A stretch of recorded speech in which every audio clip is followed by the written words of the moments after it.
discontinued operations.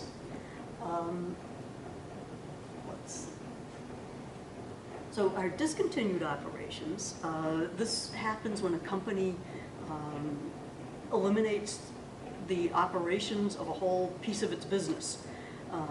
They sometimes call this a component. And so they could get rid of a major line of business. They could say, yeah, we're not going to operate in this geographical area anymore. We're going to stop all our European operations. And you could sell off a whole product line. Oh, this is kind of the fun one here. Let me just show you. Say that a car company did a car that just didn't work out. I don't know if any of you are old enough to remember the Edsel. Probably the ugliest car ever made.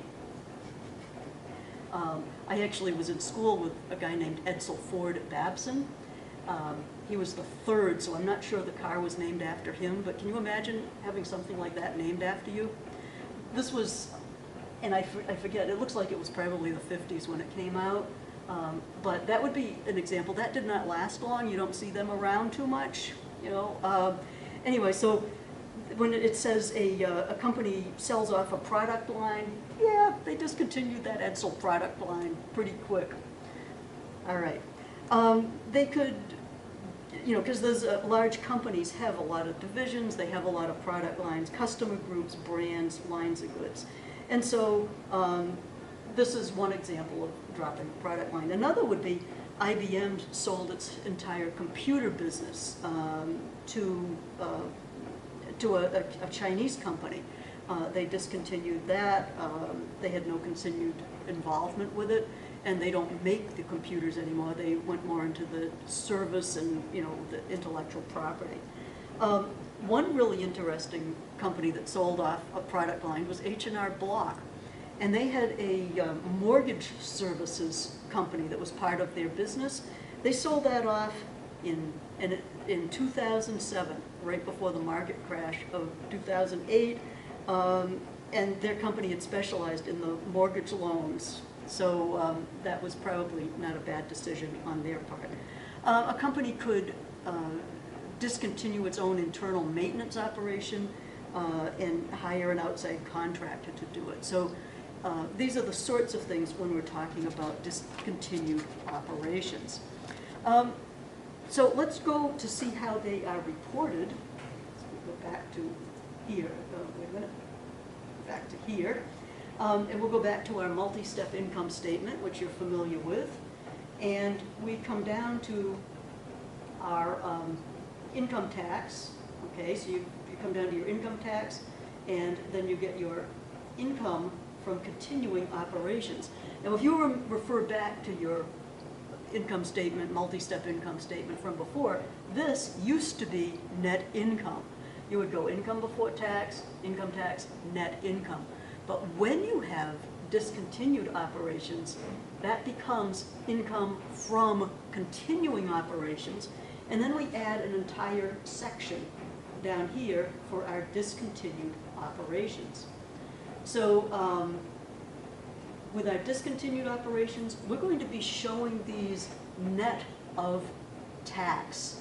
All the taxes have been computed on everything above here, so everything below this point, we're going to have to remove the tax impact from. So what are we removing it from?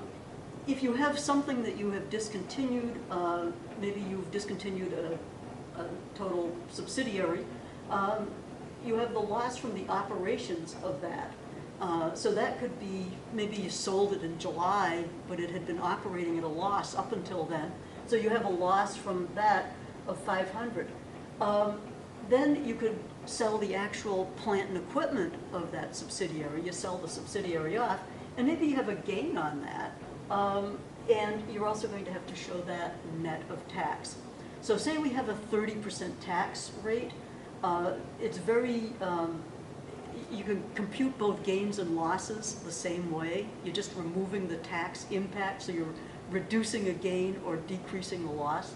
So you simply have to go, here's the 500 before tax loss times 30%. The tax impact is 150. So it's a net of tax loss of $350. For the gain, you've got a gain of $2,000 times 30% gives you a $600 tax impact. 2,000 minus 600 gives you a 1,400 net of tax gain. So it is the net of tax loss, the net of tax gain that's reported. So you take your income from continuing operations and then add in the impact of your discontinued, and then you come down to net income, okay? All right. And so you can see where this classifications, all these classifications of the income statement would be useful to people looking at it, because they've got a really large net income, but a lot of it was from selling off that subsidiary, which is a one-time thing. They're not going to have future involvement. So this number is more indicative of what the company's revenues are going to look like in the future. So that's how we do the discontinued operations. So also, and we'll get to this more when we are computing the earnings per share, you still have to report the earnings per share data, and it has to be computed from continuing operations. Okay, so you're doing a 157, assuming there's 100 shares here, divided by the 100 shares, it gives you 157 there, and then you have to do each component of your discontinued earnings per share on that, the impact on earnings per share. So you'd simply take the, yeah, I didn't do that over there, but anyway, you take the 350 loss, and you would, you know, divide that by 100, and you get the $3.50. The gain on the disposal had an impact of $14, and so it comes out to $12.07. Okay, earnings per share. So you have to break it down by the various components. And I think when you come to doing the homework, you'll kind of figure out how that goes. Okay, but you're basically dividing the each component by the 100 shares. So you're dividing this component by 100 shares, this by 100, this by 100, and then this by 100, and they should add up. Okay. All right. So that's your discontinued operations.